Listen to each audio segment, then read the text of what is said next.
Because the fanciest buildings are given to the members of secret societies. This is a Rihanna room. That's what they're told. That's what I'm told. So they're all chains and... Jim, can we get the captain a bookshelf? Skipper, get back in here. Put those books away. Then you can go to lunch. Look, Ed, I couldn't help but notice. In here you've got this little bookish fellow. He seems to be very angry, staring down to something. Or he's playing a guitar. So this is a guitar. His other hand's right here. And he's just straight. He's got a flying V. That's what it is. Yeah, flying V. And he is just straight shredding. He got some long hair, dude. Because he don't care, dude. And he's like, dun dun dun dun dun dun dun dun dun. He's like,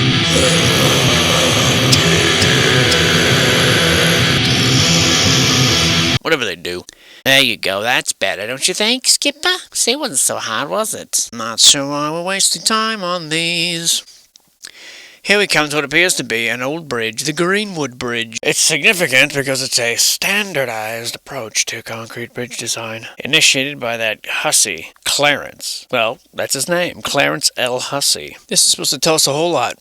The contrast of the day. On the one hand, you've got these rickety-ass wooden poles that are not straight, propped up here by another, looking very rudimentary. And then you got a bridge that looks like it's just going to last forever. Very bizarre.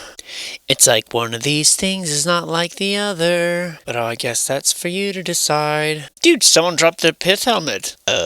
Just a random pentagram here on the ship's floor. Who saw that? Did you see that? What the hell's going on here? Hey, don't mind that pentagram carved in the floor here. Are you gonna make a big deal? I don't know, Jim. I don't know who the fuck I'm talking to. Whoever's listening.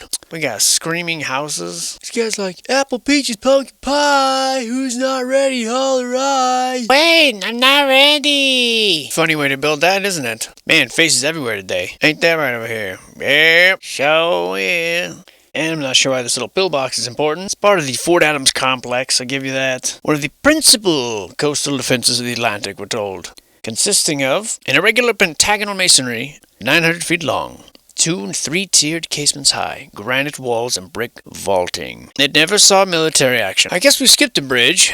An impressive one at that. Not sure how that happened. And they're calling it a viaduct over the Blackstone Canal. Let me guess, an old mill off to the side here. One of the largest engineering projects. This open spandrel bridge. You remember the spandrels that we talked about once. We are assured that this is an inventoried, contributing resource of the Blackstone River Valley National Heritage Corridor. And similar to what we saw in California, this one today, I'm sure, well, I'm being told here by these documents that it does not look like this anymore. They're claiming it's structurally deficient. They're going to reconstruct it, and this will result in an adverse effect. So basically, they're going to build it back, but not better. Brief history of the area, as far as bridges are concerned, there was a steel one that was dislodged during Hurricane Diane in '55 and dismantled. The granite abutments survive, however, on one side at least. The other side, they use the remains, and they just incorporated into the retaining wall. So this Blackstone River, which stretches from to Narragansett Bay. So you get your waterfalls there that Pawtucket that provide the power for Samuel Slater's textile mill. The same mill that heralded the American Industrial Revolution. You recall, at that point, a succession of mills and mill villages appeared along points along the Blackstone, north from Pawtucket. One of the first of these was the Smithfield Cotton and Wool Company. It dams up the Blackstone, creates a mill village, and brought mechanized textile spinning to America. So you remember that night for your next trivia night. Yeah, of course it all failed 5 years later after the War of 1812, but wow, look at this thing. This thing's actually really incredible. And it's interesting that they couldn't build it back better, you know? It's almost like they are worse at what they do. The evil do that they do. So after this here textile mill fails, Mr. Wilbur Kelly, the ship's captain and the employee of Brown and Ives, purchased the 17-acre site. It's likely that this guy knew the planned location of the canal, and he saw this intrusion into his property as a clear economic benefit. So, in a bit of insider trading, this valiant captain sold the site to Lonsdale Water Company in return for a stock position and a sum of $900, which is a buttload of money back in. By the 1840s, the Lonsdale Company, now very prosperous, built a large extension on their other mill. I don't know what the fuck any of this has to do with the damn bridge. Oh, I see. The same people who created the Blackstone Canal Company and the Lonsdale Company established the Providence and Worcester Railroad. The canal was never profitable, and its demise occurred as a result. And so the same investors bought the lands, laid a railroad line over it, and it was in operation in 2 fucking years. Remained independent until the Depression, and commercial trucking and the rise of the automobile pissed in the railroads post-toasties. In 1892, Rhode Island General Assembly appointed a committee to assess the state's road conditions. They got the report 3 years later. The committee found very little to commend. They surveyed some 2,420 miles of inadequate roads. Well, would you just look at that fragging bridge? It's incredible. Something lurking there, eh? So in 1912, Rhode Island General Assembly enacted a bridge law calling on the SBPO to examine the 156 bridges on the state's public trail roads. A lot of bridges. So they got Clarence Hussey on the scene. Now left in despairing heaps of rubble. These once starry-eyed, bright, hopeful future. Oh, look at the brick underneath. Oh, there it is again. It's everywhere. Wow, look at that. Even the inside, the whole friggin' thing is brick. Looking like a furnace here, maybe? I don't know. Reckless speculation. Definitely got some sort of old metal. Huh? From whence came these ruins? Keep out. And what was its purpose? I'm sure there's an answer somewhere. Somewhere. Right within reach. But be first, behold! I believe this is the exciting note we left off on. Exciting and ridiculous, I'll point out. Look at the large batteries on the side. Just look at them. Just look at them. This is truly a power station to behold. Even he, right? Even this little guy, he's got his hands in the air. He's cheering. He's like, yeah! These his little hands right here, you see? Hey, he got him up in the air. Because this armory don't care. That's right. It's an armory, we're told, not a castle. Aww. It's completely bollocks. And by this one, I'm referring to the Augustus Lucas House on Division Street. Hotly contested. This here is it's a frame 2.5 bush story. Built in 1721. 1721. 300-year-old house. But the original is certainly looking like all brick, like it lasts forever. And on this one, we're given a little bit of an insight. Just a bit, just a touch, just a taste. And you can see the magnificent ionic columns, indicative of energy flow that this, in essence, is emulating. You see the upward lilt of all things in this era. Remarkable to behold. Why, you could fit real people in there. And just in case you thought that the Augustus Lucas House is one that you can take lightly, I'd say this right here says to me, get the fuck off my back 40. There's our usual little guys. Hey guys. This one I'd say looks distinctly American. And what have we here? A Starfort. It's Fort Adams again. And there they are, the batteries. Or I'm sorry, the cannon. Cannon, meaning what? Part of the story? Cannon, meaning a large tube. And yet, I wonder. And anyway, here's the cannon. Wow, looking devastating. Looking devastatingly like a vase. And Fort Adams, of course, we've been all through this. It's inadequate. Its mounds here imply more. Its composition, rather old world, Gothic even. Its practicality as a fort non-existent. For whence are these built in? For what purpose? By whom? What era? These looking like they're leaking water. Why?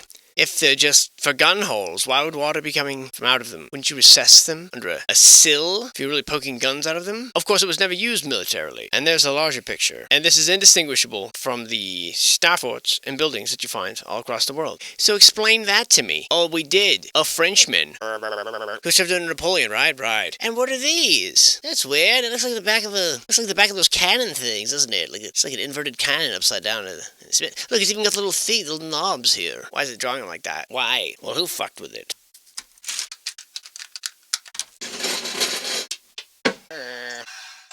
Go find the Oogie Boogie. What happened in here? I was like, get out of here, Jerry. Sugarly diddly wily diddly. How do I help? I don't know how to help. No! Help! They got me down here in this bunker, dude. What up, dude? A couple bucks a square foot, probably. Kinda. My sticker's gonna be made, Jasper. You just like it. Told that son of a bitch. I told him, Jasper, you a dumb son of a bitch. Hell yeah. I reckon that's what happened with all them dinosaurs, too. That's right, dinosaurs. Hi. What's new? Well, just perusing the old historic building survey here in Rhode Island. I'll have to look that up. No need. Just follow the link that I'm not going to send you. All right, understood. Yeah, I bet. How long we known each other? We've known each other for a long time. Right. What would you say, 4 years? I'm 35. You know, Well, I did not know, but how long have we known each other? we have been dating for a long time. We ain't been dating. What do you know about Fort Adams in Rhode Island? I just looked it up. Never mind, I Googled it. Okay, what did the Google result come out to? I got a lot of info from Google. Cool. Now describe Fort Adams in Rhode Island. Tell me about it. Okay, I'll look it up right now. I just looked up Fort Adams. And what did it say? I'm looking now. God, you suck. Do I? I've heard. What clot? I'd rather give you a hug. Ew. We're still here at the inadequate Fort Adams, I think. Or are we? Wait a second. No, we're not. How did all this get skipped? Oh, yeah, we are. And Fort Adams has seen some better days, as evidenced by here. Oh, look at it. They're all like singing like a barbershop quartet.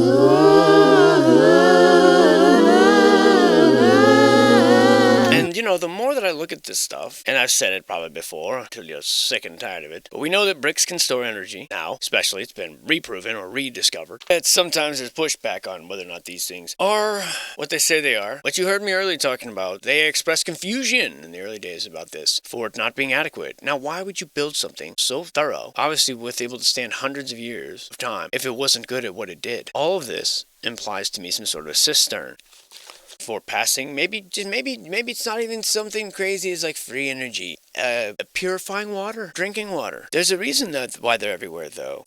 There's a reason why you find these structures everywhere, from here to India, to Bahamas, to the Netherlands, to Portugal. Consider the fact that we have these wars in the Middle East, Somalia right now, and Syria, Yemen. And even though these things are happening right now, currently, information is easy to obtain. Yet, people from the various nations have radically different information about who's involved, who's fighting who. Not even like necessarily military details, but who's involved and the reasons why, who's at fault. So regardless of who's getting the right information or wrong, there will be within that group, people who are getting relevant information, which means that there are people getting irrelevant information. So if it's possible to fool people about events which are happening right now, how easy then to fool people about things that happened 100 years ago?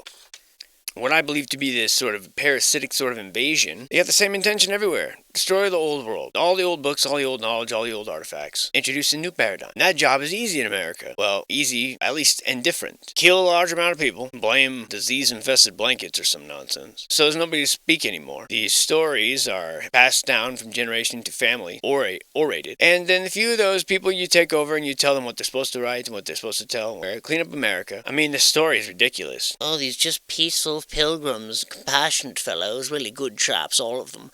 And they showed up to bring gifts of back massages and big cakes for all the wonderful, strange Native Americans who for some reason constantly tried to fight them, stealing their land that they already had, and killing them by burning their artifacts that they didn't have. And so we had to do it back to them. And it's so weird that they were fighting back. And of course they didn't kill everybody. And after this massive kill-off of people, suddenly the U.S. was formed. And after a few decades, people who witnessed all this died. The history is twisted, and they write these stories about us getting our independence from England, when really, it's the story of when England could finally start influencing and removing the independence from America. Both Americas. And you know that. The governments of both countries are bought and sold by the same rich people. And they got proxy governments everywhere. And basically, it's all the European Union. We're all part of it now. And the silent generation, they're still living this paradigm of this righteous, respectable life. They weren't morally bankrupt. And that's why the Constitution is well formulated and human rights are respected. Now, later on, these Reformation parasites gradually over the centuries poison the minds of people, use mass media, and poison everyone's bodies, and gradually disconnect everyone from their higher self, or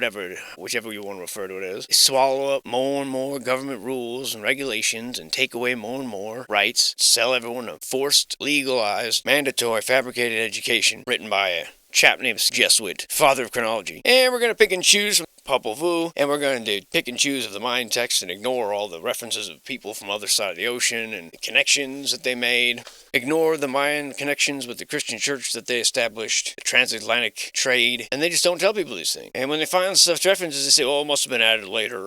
That doesn't fit the fantasy. And I would love to compare that with the original documents, except none of them exist. And you're to believe that. Cheap tricks. So, on the one hand, Europe discovery in America. They're so excited. Let's take 100 years to write a book. Where's the original? Well, a few things were corrected, and the book that appears printed looks very professional, experienced author, which is odd, because you'd think that it would just be written in the rough sailor's tongue. Certainly has a different vocabulary than someone who would just be brave enough to get on a wooden bucket and go across the world. Well, of course, we had a professional write it. We wrote these observations, we quote genuine first-hand witnesses. That's right, that was 400 years ago, and the originals are either locked up or destroyed. And numerous other historic authors are quoted and requoted, reliable sources, first-hand witnesses. They don't mention these people that were born hundreds of years after these things happened. They didn't see these things with their own eyes, not witnesses. They heard or read about it. They might be liars, they might just be brainwashed. The same kind of brainwash you'd have to be to not understand that this building structure, with its mansard roof, doesn't quite fit in with the log cabin version of America, we're told, does it? And in fact, there's no difference between this and a chateau in France, built hundreds of years prior, we're told. In fact, this one is called Chateau sur Mer, castle by the sea, I believe, he said in broken, disgusting French. Now, contrary to popular belief, this castle, or château, is not built like the one ever seen. Why, this one here is not built by a Frenchman at all. Unless you call contractor Seth C. Bradford a cheese-eating surrender monkey. And who'd he build it for? Why, William Shepherd Wetmore. Bailey Wetmore, merchant in the China trade. His son, George Peabody Wetmore. Peabody Wetmore. I mean, that joke writes itself. Peabody Wetmore greatly enlarged the house, with the help of Richard Morris Hunt, and his daughters, unmarried, maintained the house until their deaths. We've heard that one before. And of course, the death it was sold at auction in 1969 to the Newport County Preservation Society. God bless mansard roofs, Rhode Island and variety. This building is located in Flat 36, Lot 33. We are told that improvements to the stables were made by George Mason and Son, with S.S. Albro, also a Mason, and Billy Wheelbarrow. In 1903, Mr. Wetmore had a young relative named Ogden Codman, get the fuck out of here, redecorate the green room to the style of Louis XV, giving it a panelled colonial revival fireplace with old Dutch tile. Later on, John Russell Pope commissioned to extend the balustrade. They turned the dumbwaiter at some point into the silver vault. Look how shocked. No!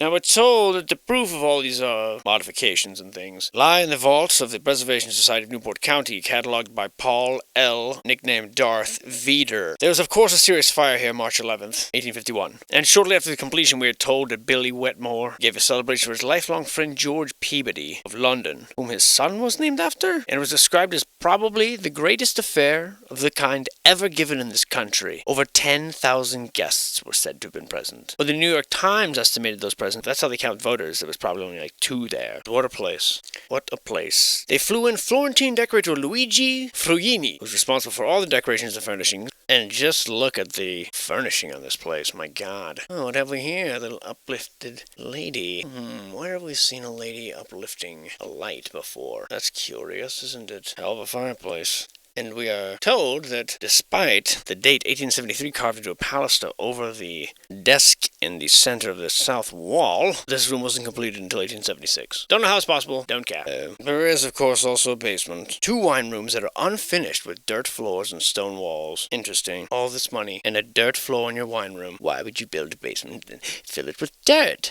What is this, fireplaceception? Like a fireplace within a fireplace? Same shapes and symbolism everywhere. But what does it mean? The griffin, the phoenix, and the caduceus, and the taurus, again and again, and the little Stafford shape down here, and it's just the same thing everywhere. And this is an insane house. Oh look, another one, and just incredible. It really is. That's a great rendition of it. Find out who they are and fire them. This is a little weird, only because of this guy, Peter Pan, with boobs, spying on the naked babies, who appear to be drunk on alcohol. Damn, we need to bring these kind of tubs and toilets back especially. That shit look comfortable as hell. Dude, I'm doing that. I'm bringing that back. Wowie, wowie. A preposterous room. God, is that? Look at that fucking table. The amount of money it would require to have a house like this. That ceiling is just astonishing. And honestly, guys, right now, I can't even. Yeah, fuck it, I said it. Everything's gonna suck after that one. Want proof? Let's go. Check it out. The Ralph S. Izzard House. Architect Seth Bradford, same as the last one. Based on similarities from the last one, too. Although, for being honest, I see nothing similar at all. That's a ridiculous statement.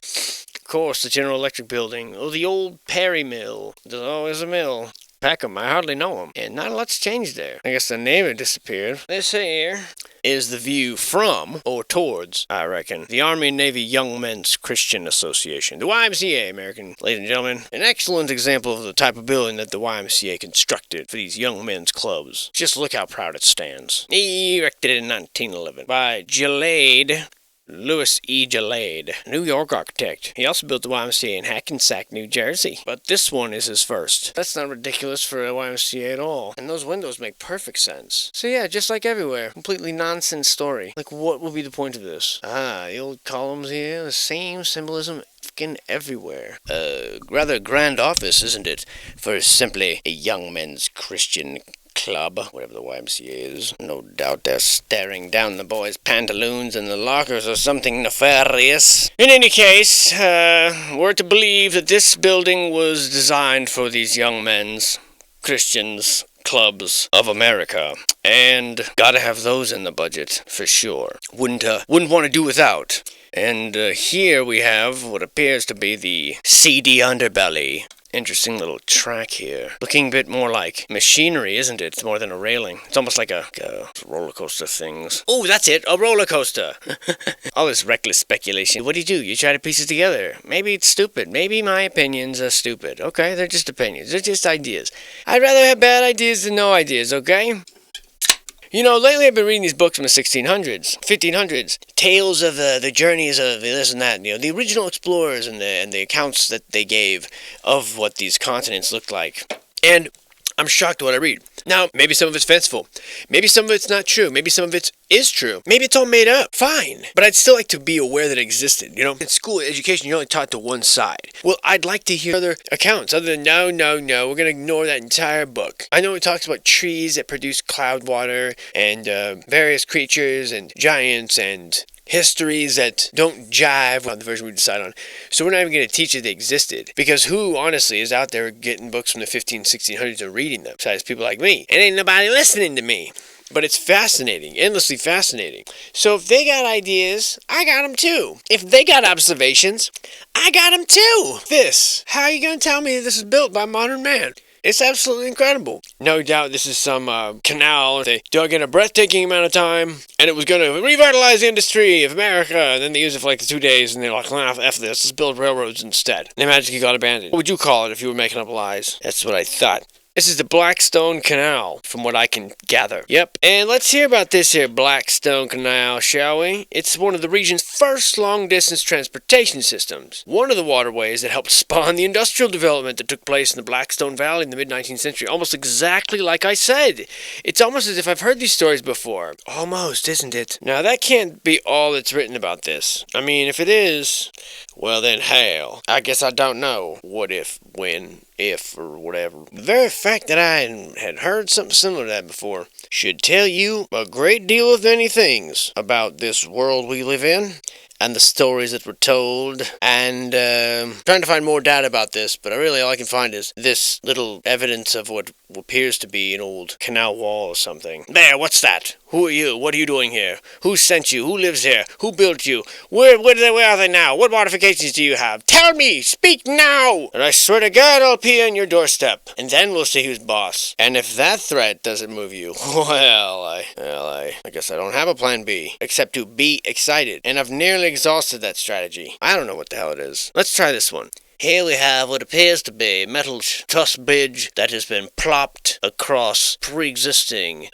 concrete piers from perhaps an earlier bridge in an earlier time, and that's at least what it appears to me. The real story is this is the real story. Well, there isn't one. Other than that, it crosses Blackstone River, and it's a school street crossing, and that's it. So enjoy that bit of history. Although personally, I liked my version better.